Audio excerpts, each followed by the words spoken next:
Hello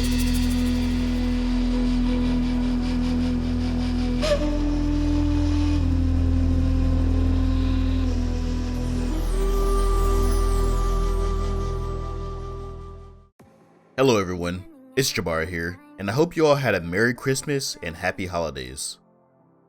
I spent about a week of mine at Disney World, and during my time there, I explored much of the park, pretty much doing anything that anyone would expect at Disney. However, what interested me the most were the exhibits that featured African themes.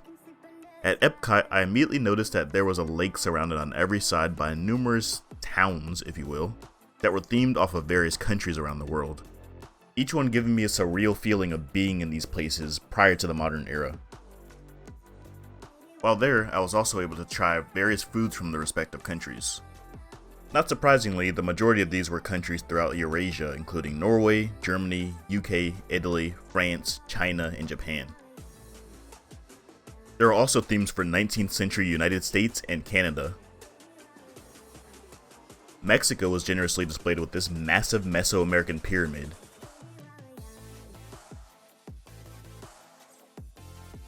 And then with another impressive backdrop of it once you actually entered the inside of it.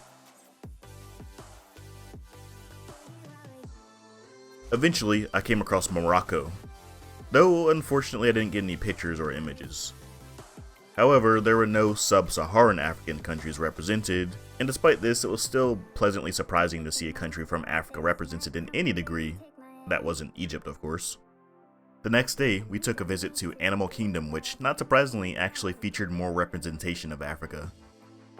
The park was separated into an African and an Asian section. My initial thoughts, however, were that the place would be composed of nothing more than the generic hut-like structures and jungle or savanna-like enclosures. Simply entering the African section of the park immediately proved me wrong. The entrance resembled a medieval West African city featuring a large wooden gate with intricate carving similar to those of Yoruba, Dogon, or various other peoples of West Africa. After entering the gate, I crossed a bridge that was very clearly based off of West African sudan-sahelian architecture. After crossing this bridge and entering the city, I immediately noticed strong East African elements incorporated into the surrounding architecture, and the Somali and Swahili style buildings, including some ruins scattered around the complex, all the while authentic African music filled the air.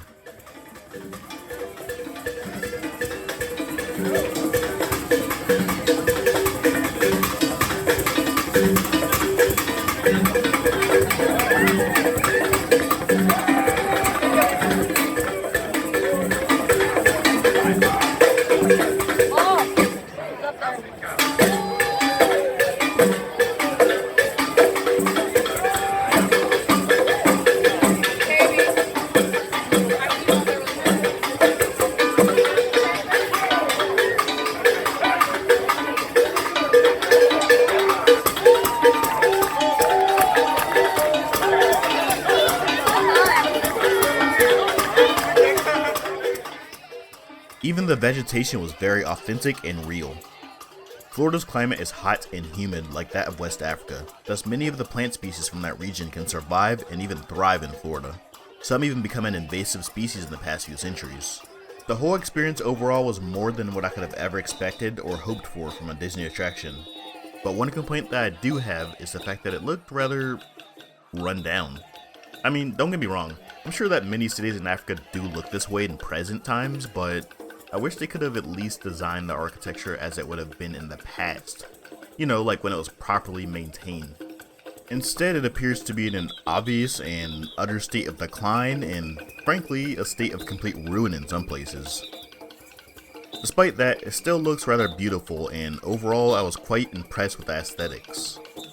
Other than that, it truly was a very unique experience, and it motivates me to see authentic sites like these in Africa someday for myself. Anyway guys, I hope you enjoyed, and on a totally irrelevant note, like not related to this channel whatsoever, for all of you Star Wars fans out there, I have a little bonus clip for you guys. For anyone else, always remember, we don't come from nothing.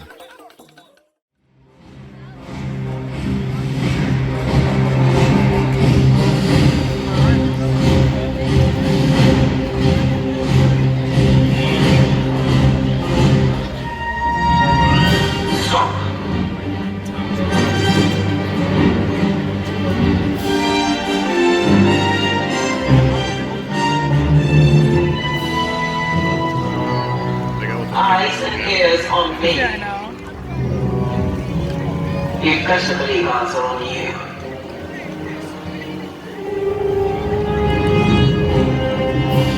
Oh, Lord. It will not be easy to crush the resistance, but it will be satisfying. If you pass information to the resistance, you'll be considered a traitor and a target. Over here. We are traitors. We will crush them. Attention. We'll see you again. Advance.